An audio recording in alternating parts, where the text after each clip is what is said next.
Now, just because I said I think Spencer Rattler will be the best quarterback in the country this year, doesn't mean that other people won't play very well.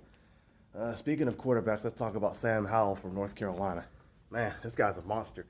He had a great freshman season. He played very well last year. He's a dual threat guy. He can also run. Good athlete. Very high football IQ. But the problem with his team is they lost their two best running backs to the draft this past year, and I still don't think that they're going to be a complete team. A quarterback is great, but you got to have a run game also. So I think that's going to hurt him a little bit this year, you know. But I've been wrong before, so we'll see what happens. I don't expect a whole lot from North Carolina this year in terms of playoffs and stuff. Number one, they got to play Notre Dame again this year. They'll probably lose that one, and it's at South Bend. Number two, they got to play Florida State and Miami, so they can easily lose either one of those games. They lost to FSU last year.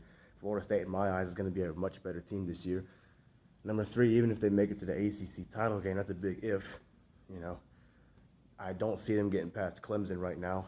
Clemson's just way too talented, way too strong, way too fast. The defense is still really good. Ukulele, Lawrence's backup, he's obviously going to ball out this year. So it's very hard to say that North Carolina is going to be a really, really good team that makes it in the playoff. I just don't see them doing it this year.